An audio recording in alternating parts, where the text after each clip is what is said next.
It's time for episode number 62 of Get Real with Rajiv. And in this episode, I'm going to be answering questions about how do you help your employees handle pressure in a better manner? How do you train your blue-collar staff to follow the right culture at your workplace? And what do you do when you as an entrepreneur are able to get things done in a faster manner in comparison to your team members? And finally, what is the pathway of self-awareness and self-mastery? If you would like to find answers to these questions, then tune into episode number 62 of Get Real with Rajiv.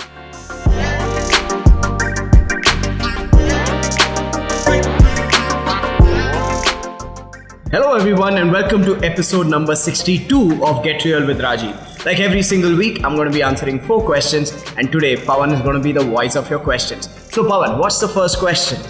The first question is from Shreyas. How to train employees to handle work pressure? I see that employees can't handle pressure and they just leave the job.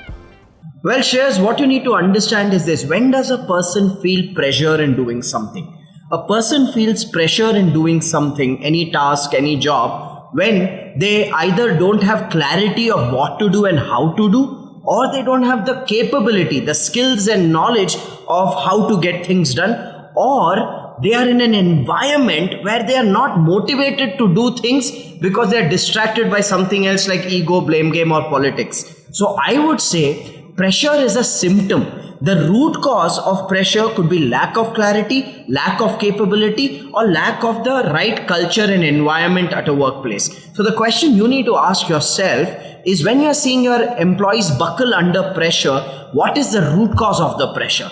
And when you identify, is it lack of clarity, then your job is to create that clarity. Give them clarity of the systems, the strategies, the goals, the deeper meaning and purpose and objective behind those goals. Because when you give people clarity, their motivation goes up, their ability to comprehend things goes up. The other aspect is lack of capability. So identify, do your team members have the adequate amount of skills and knowledge to perform the tasks of their job role? If they don't, it is your job to train, coach, mentor, or create a learning opportunity to enhance their capability. Or even assess and evaluate the aspect of culture at the workplace. Is there gossip? Is there blame game? Is there groupism? Because of which employees are not focused on the work and they are only focused on managing their personal egos. So Shreyas, understand this. Pressure happens when there is lack of clarity, capability or culture. Evaluate what is the root cause in the context or in the situation you are encountering at the workplace with your employees and enhance these elements of clarity, capability and culture, and that's when you will see the performance of people going up and their ability and appetite of handling pressure also increasing. I hope that makes sense, Shreyas. With that, let's move to the second question for this week. Pawan, what's the second question? We have Arvind asking, training the blue-collar staff to create a good culture has become a big headache for me. They simply listen and go about doing whatever they want to do anyway. How do I deal with this? Well, Arvind, 2 aspects to this. Firstly, congratulations on the fact that you're taking the initiative to train your blue-collar staff. Most entrepreneurs don't even think about training their blue-collar staff on the aspect of culture. So pat yourself on the back and be proud of yourself for doing that. Having said that, please understand, training is one aspect. Through training, you give people education. You give them the awareness, the understanding of concept of culture and what is the right type of culture to have at a workplace. So you create that awareness, you create their understanding.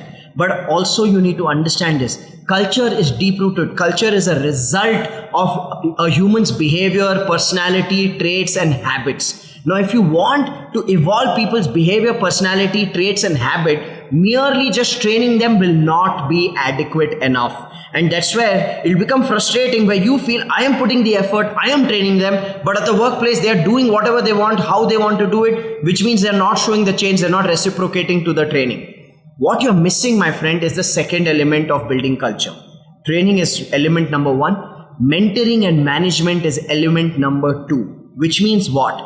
On a day-to-day basis, during the course of regular work, when people are working, you need to have a supervisor for this team who is constantly reinforcing, reminding, educating people and giving them feedback on the aspect of culture. And the key is that the supervisor should have extremely good communication skills, where he needs to understand or she needs to understand that feedback is not venting your frustration. Feedback is not getting aggressive with people and blaming them and telling them that they are not good enough. Feedback is the ability to showcase to people what are they doing well, what are they not doing well, and what they need to do differently. So the key is that the feedback has to be balanced. So what you need to do, Arvind, is you need to hire a supervisor, and you cannot be the man or the leader who's directly managing the blue collar staff as an entrepreneur, because you have too many things to do. They need somebody who's chiseling them on a day-to-day basis. They need somebody who's creating them as a beautiful idol. So they need a sculptor. Make sure you hire a supervisor who is hands-on, who's mentoring them, who understands people management, who understands people development. That's when you will see an evolution in people's behavior and traits, and that's how you will be able to build a culture by design and not by default. I hope that makes sense, Arvind. With that, let's go to the third question for this week. Pawan, what's the third question? We have Pranav asking, what do you do when our way of working differs from our team's way of working? We know a better way to complete a task which the team doesn't understand. So we take that work in our hand and get overburdened and stressed. Well, Pranav, two things. To reach the stage you have reached, which can be called the stage of mastery in doing what you do, and therefore you're able to get it done in a faster way, you're able to get it done in a more effective way, in a more effortless way. To reach that stage, you've been through a bunch of experiences, which I call practice. So firstly, Pranav, allow your team to go through that journey of practice and building their capabilities and reaching the stage of mastery. A lot of business owners lose patience, thinking, I don't have the time, Rajiv, these guys are taking too much time, or they're not doing the job the way I would do it. Well, you are able to do the job the way you can do it today because of all the years of practice or months of practice that you have had. So allow your team to go through the same journey. And if you are having a perspective saying you don't have the patience, then let me tell you, you are a short-sighted entrepreneur who's only worried about the result for today or this week or this month. You are not looking at the long term, that you need to develop a team, because unless and until you don't develop a team, you will end up doing the work for the rest of your life yourself. I call that as having patience, doing the same thing for the rest of your life yourself. That is ultimate levels of patience. So please let go of this thought that you don't have patience and you're this fast-paced entrepreneur. The reality is you're a short-sighted entrepreneur if you're saying you don't have patience. So one is that perspective. The other thing is, Pranav, in your question itself, it tells me that your perspective of getting things done is either delegate it or do it yourself. I want to add a third dimension to it. Delegate it to people who already have attained that mastery in terms of the skills and knowledge required to do that job role. Delegate it to them. Do what you have to do as a business owner, which is focus on management, focus on strategic growth, focus on developing people. And this is where the third perspective comes. Apart from delegating a task and doing it yourself, the third element is develop someone. Now, what do I mean by develop someone? You may have a team member in mind who you want to delegate and develop them for a certain role. Now, what do you need to do? Today, you may be doing those tasks, but while you're doing those tasks, you need to have that person by your side, like your shadow, observing what you're doing. And after they watch what you have done, you need to ask them questions about what did they observe, what did they learn, how do they see themselves doing it. This is called developing and mentoring. And this method of having someone by your side while you're doing a task so that they can learn and grow is called shadowing. I find shadowing as the simplest, the most practical, and the most powerful method of developing a next line of leaders in any area of your business where you want to replace yourself or your managers want to replace themselves. So engage people in shadowing and develop their capabilities. So you take them through phases where you do and they watch. Then you split the task over a period of time saying we do it together, so they get hands-on practice. And then over a period of time you make it, they do and you watch, and then you give them feedback. And when you have the confidence, you stop watching, you just engage in timely reviews and they are doing what they are doing. So engage in developing people, Pranav. Don't just have the perspective of either doing it yourself or delegating it. There are certain people that need that development journey, and you as a leader need to invest your time, effort and energy in doing that. That's the fastest way of building a successful business. With that, let's move to the fourth and final question for this week. So Pawan, what's the fourth question? We have Prashant asking, I've seen a lot of people talk about self-awareness and self-mastery. But no matter how hard I try, I'm not able to crack this. Are there any specific steps that I can actually follow to increase my awareness? Well, quite a few steps, Prashant, but firstly, let's understand what self-awareness and what is self-mastery.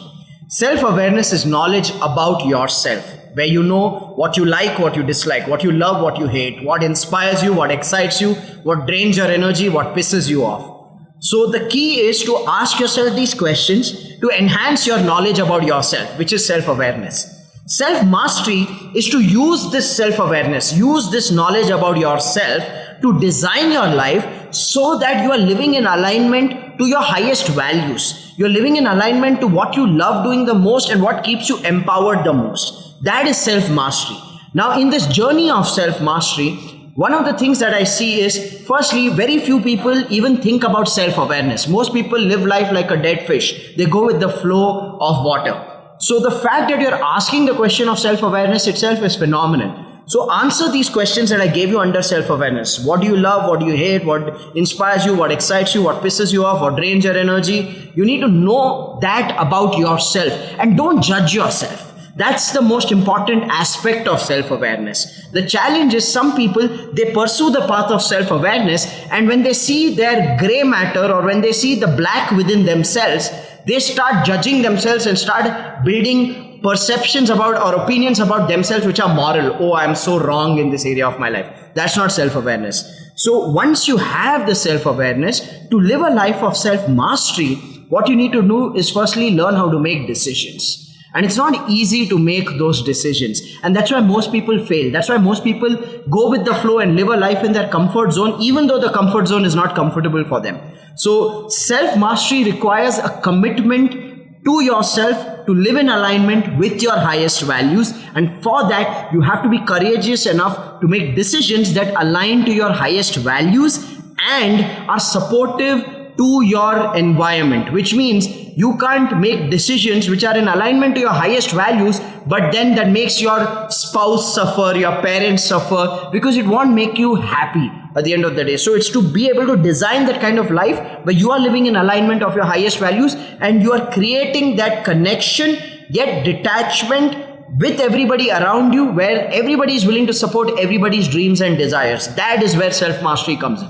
Now, how do you attain that self-mastery if you're struggling? Is this: one, undergo some transformational trainings, because there are enough trainings for people to get into their subconscious mind and uncover their patterns and break through those patterns and experience those aha moments. So undergo some transformational trainings, and you won't find transformation on social media. You will find people giving value and content like I'm giving value and content, but through transformational trainings, that energy, that environment of being in a training program and being impacted is totally different.